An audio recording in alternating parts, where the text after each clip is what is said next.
and I was trying to run. I was trying to run to get away from my dad, and my dad was coming, and all I remember just going in and out of consciousness, going in and out of consciousness. I was in the bushes trying to get to the hospital because I know I was going to die. I remember saying, God, please don't let me die, please don't let me die. Holy smokes, where do I start? What's going on, guys? Today is another day. Thank God I'm alive and well to be able to make these videos and share this video with you guys. God is good. And first off, if you don't know God, get to know God today. Put your trust in Him and live according to His will. I want to talk today a little bit about how it was for me growing up.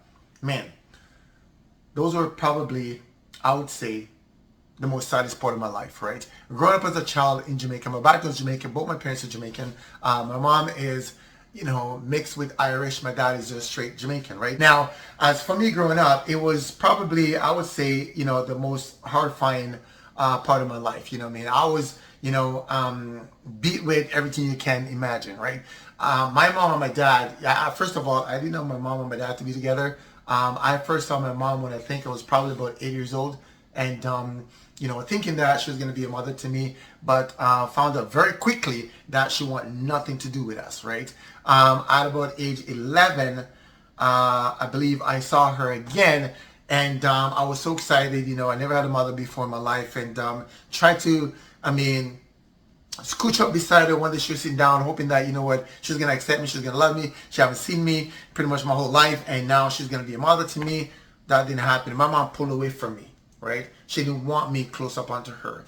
And as a child, that is something that, it is not good. And that's something that I try to understand. Maybe it's because of this, maybe it's because of that. Trying to find ways to justify why she would do something like that. And until today, I still have yet to figure it out. Come to find out later on, I understand that she just wanted nothing to do with kids. If she could probably get rid of every single one of her kids, she probably would have. You know what I mean? Now, tell her why I'm saying that.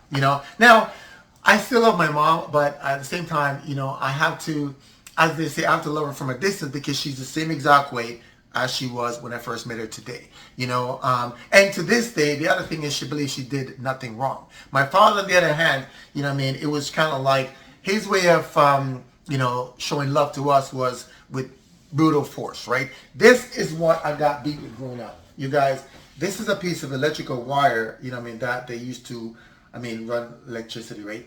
And my dad would kind of like put this around his hands like this, and that's what I got beat with growing up. And just me doing that, man, I can, this. Yeah, and I'm an adult, right? Now, just imagine being, a kid, a small little kid, right?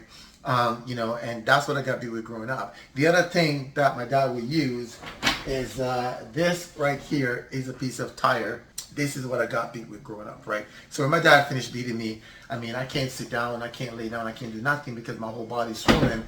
This black and blue swollen mark all over me. You can see the LLOD coming out of my skin. So that's what it was for me growing up, right? My whole body's like swollen, and every part of my body hurts. Just even putting on my clothes hurt. Sitting down, touching any part of my body to any kind of surface or just doing that hurts. That's what it was for me growing up, and that was normal. That was normal. It's kind of like every time my dad beat me and I survived, it was like a cheated death, right? Now, the last part of me dealing with my dad, was one day, I got so frustrated to the point where I felt like, what's left for him to do to me, And as kids in Jamaica, you know how it is. If you know any Jamaican parent out there, you do not talk back to your parents, right? And I wasn't talking back. That is like asking to be, you don't do that. That's forbidden, right? Now, I wasn't talking back. I just got to a point in my life where what's he gonna do now? Like what? Take me out? Like, there's nothing else left for him to do. And so what? He got rid of me. Big deal, right? I got to a point in my life where, I got so sick and tired of him not doing anything for us. All he does is beat, beat, beat, beat, beat, beat, beat. And I said one day, all I said was, one day, he was probably about 20 feet away from me. So I kind of give myself some space just in case, something else happened, like him started to come after me, I was going to be able to take off. And it was a good thing I did that. I said, one day I'm going to grow up in life and I'm going to have kids and I'm going to show you what it's like to be a good father. Whew, that was all I did.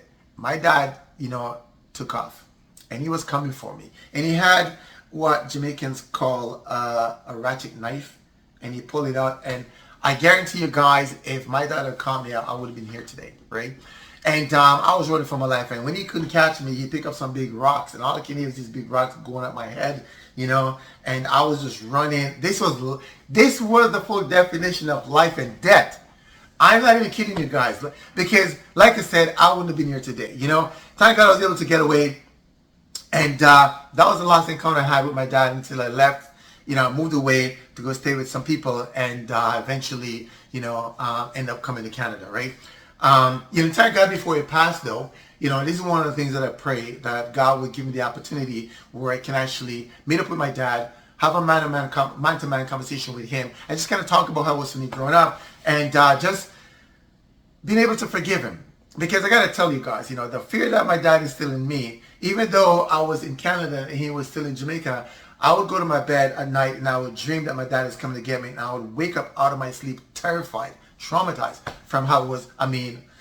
Yeah, that was bad, Now, the other thing is, and so I was able to make peace with my dad. I was able to forgive him, and he was able to apologize, and he said I'm sorry. He didn't see it, as, him doing anything wrong. It's just how it was for him growing up, because that's what his dad did to him, and so he figured that's what he's going to do to us, right? And, and I remember saying to him, if I have a child right now, and, I do that to my child, do you think that I'm showing my child love? Do you think I'm reassuring my child, any type of safety and security, and my child can come to me, when he's fearful of the world or fearful of whatever it is, and I was going to be his rescue as his father? Do you think it was going to happen? And then that kind of forces him to look within himself, and he apologizes, and that was the moment I began to heal. Of course, today, almost 30 years plus later, I'm dealing with the trauma, because before that last encounter, my dad, before that, he came to my grandparents' house because he stayed with my grandparents. My dad was trying to beat me because I tell you exactly what I did. I went into my grandmother's wardrobe, and I was kind of going through it looking for, money or something, as a kid. That's what I did. My dad caught me, and, because as a kid, I used to sometimes, because we would have nothing, I would kind of like steal 50 cents from my grandparents, and I would do little stuff like that. And so my dad called me, and I know this is it. I am done. That is a no-no. I took off running, and I was upstairs, and I literally dived head first. My grandparents have like a 2-story home in the Caribbean, and I dived head first, you guys. Down, 2-story down on my head. And the only reason why I'm alive today is because my uncle was doing some renovation and a bathroom downstairs, and he dug up some soil, probably about that high, and they sit there for about 2 weeks, so it kind of hardens up a little bit, the dirt, right? And that's what took the impact of my head, and right now there's a dent in my skull. I remember when I fell, I got up, and the fear is so powerful, you guys. I got up, and I was trying to run. To get away from my dad, and my dad was coming, and all I remember is just going in and out of consciousness. I was in the bushes trying to get to the hospital because I know I was going to die. I remember saying, God, please don't let me die. Boom, I'm blacking out again, and I'm trying to fight it because I know if I blacked out in the bushes, that was going to be it for me. Finally got to the hospital, and I remember the nurse asked me, what's wrong with you? And that's all I remember. Next thing I know, I woke up, and there's a guy standing with his foot over my head, laying on the floor. And by the time I realized, for me to say, like, what are you doing? I was gone again. Next thing I woke up on a stretcher. I was in the hospital with IV going through my arm. I was in a coma, and that's what it was for me growing up, And I was able to forgive my dad. And so fast forward to today, years later, which my disagreement, and my mom told me her only regret in life is that she didn't allow me a birth. Welcome to my life. My own mother, person that gave birth to me. And the sad thing about it is she behaved like that, right? That's how it was for her growing up. One second.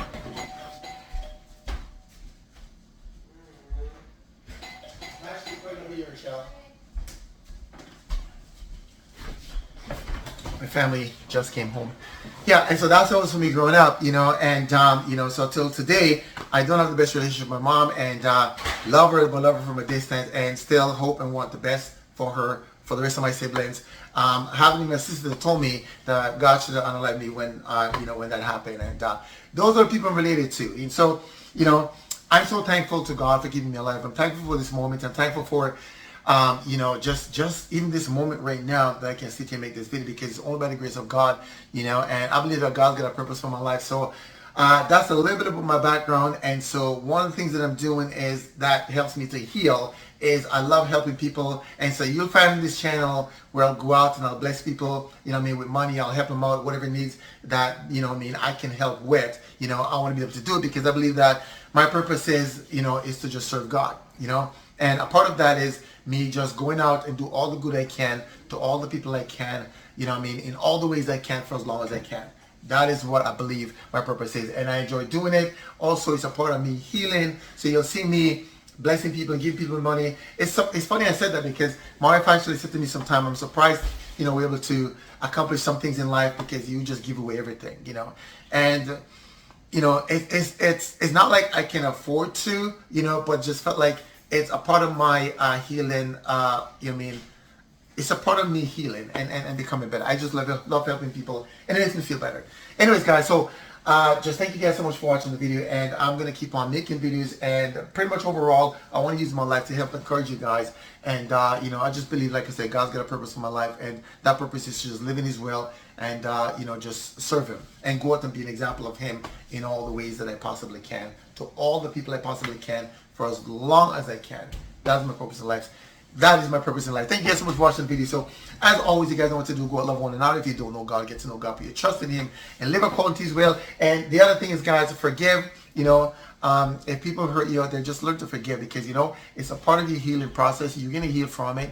And it also helps you guys to deal with, you know, daily difficulties and challenges. And it also, you know, allows you the opportunity to really look into, I mean, difficulties of all the people and really help them, because you've been through it before. So now you can say, hey, you know what I mean, this is what I did. You know, struggles are not all bad in life. Struggles are there to me to mold you and shape you. And if you can do something, you know what I mean, to contribute to somebody's life in a positive way, to help them to be better, to help them to grow, and most importantly, to help them to get to know God and lead them to God, you know, then that to me, you know, is just such a beautiful life, you know.